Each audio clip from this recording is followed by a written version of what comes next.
क्यों कह रहा हूं ऐसा? क्योंकि योगी सरकार घुसपैठियों पर काफी सख्त नजर आ रही है। योगी से बचने के लिए फर्जी दस्तावेज तक बनवा रहे हैं ये। आपको यह भी बता दूं कि यूपी के अलग अलग जिलों में पूरा नेटवर्क फैला हुआ है इनका। रायबरेली से दस्तावेज बनवाने का खुलासा हो गया और इस मामले को लेकर सलोन कस्बे से 20,000 की जो आबादी है वहां से खेल सामने। यहां पर पते कितने? 19,184 जन्म प्रमाण पत्र बना दिए। इतने तो लोग भी नहीं है। नूरुद्दीनपुर गांव की आबादी कितनी है? 8,000 दर्शकों। लेकिन यहां क्या खेल हुआ समझिए, यहां 12,000 सर्टिफिकेट आ गए। सोचिए आप, आबादी से 4,000 ज्यादा। और एक और गांव पलाही, जहां एक मुस्लिम परिवार रहता है दर्शकों, लेकिन कितने सर्टिफिकेट बनाए? चौंक जाएंगे आप। 819 सर्टिफिकेट, एक मुस्लिम परिवार और 819। आप सोचिए कि यह खेल कैसे चल रहा था। लेकिन हमने कहा आपको डरिए मत, क्योंकि आज हमने इसका खुलासा किया है। एक सच्चाई आपके सामने लाना बहुत बड़ी हमारी जिम्मेदारी है और हम इसे पूरा कर रहे हैं। अपनी जिम्मेदारी निभाते हुए हमारे सहयोगी उस शख्स तक पहुंचे हुए हैं जिसने इस पूरे मामले का खुलासा किया दर्शकों। और इस शख्स ने साफ साफ कह दिया है कि फर्जी सर्टिफिकेट के सेंटर पर अनजान लोग आया करते थे, मोटा पैसा देकर अपना काम कराया करते थे और बिना किसी से बातचीत किए चुपचाप वहां से निकल जाते। सोचिए आप, इस मामले में भांडाफोड़ करते हुए इंद्रेश द्विवेदी ने बताया कि इस मामले की जांच करने के लिए एटीएस और एनआईए की टीम यहां पर आई। जांच के दौरान पीएफआई का कनेक्शन भी सामने आया है। ऐसे में मामला बड़ा गंभीर है दर्शकों। अभी तक हमें यह लग रहा था कि यहां रोहिंग्याओं को बसाने की साजिश चल रही थी, लेकिन एनआईए, एटीएस और पीएफआई का जब नाम सामने आया तो पूरा मामला बड़ी आतंकी साजिश की ओर इशारा कर रहा है।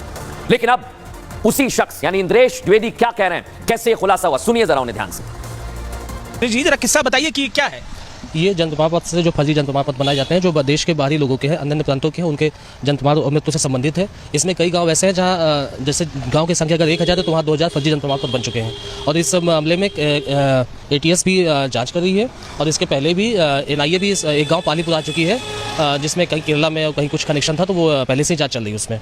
अब इसमें बताइए जिन गाँव की आबादी कितनी है, कितना अंतर है, गाँव के बारे में बताइए।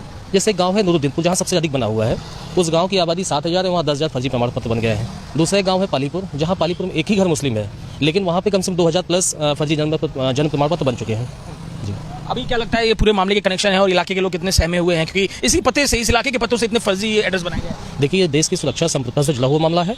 इस पे इस क्षेत्र की डेमोग्राफी चेंज करने का प्रयास किया जा रहा है। इसमें हम लोगों को जो पूर्ण विश्वास है कि आतंकवादी कनेक्शन है, पीएफआई कनेक्शन है, इसकी जाँच होना बहुत जरूरी है।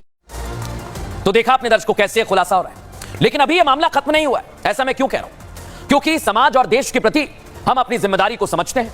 हम हमेशा दोनों पक्ष दिखाने पर भरोसा करते हैं। यही वजह है कि हमारी टीम इंद्रेश द्विवेदी की बात सुनकर वापस नहीं लौटी। हमने यह तय किया कि हम सेंटर चलाने वाले जीशान के परिवार का पक्ष भी जानेंगे। इस मकसद से हम जीशान के घर पहुंच गए, दरवाजे पर दस्तक दे दी, लेकिन किसी ने भी जीशान के परिवार के शख्स ने बात करने के लिए कोई बार नहीं आया।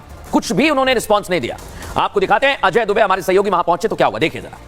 सर्टिफिकेट बनाने वाले जीशान की आर्थिक जो उन्नति है उसकी चर्चा काफी हो रही है। जब से उसने अपना काम साइबर कैफे से जुड़ा शुरू किया था, एकाएक आर्थिक स्थिति बदलती दिखी। और तस्वीर जरा उसके घर की देखिए। ये रायबरेली के आउटस्कर्ट्स में बना हुआ उसका घर है, जिस घर में अब आप देखेंगे कैसे व्हाइट हाउस की तरह इस घर को बनाया गया है। इस घर के आकार प्रकार को देखिए, कैसे इसे सुंदरता से बनाया गया है। अब पुलिस ने उसे गिरफ्तार कर लिया है, पुलिस इसकी तफ्तीश कर रही है। हम आगे बढ़ते हैं, चलते हैं, कोशिश करते हैं घर में चलकर बात करने की, कि कोई परिजन मिले जिससे बात हो सके।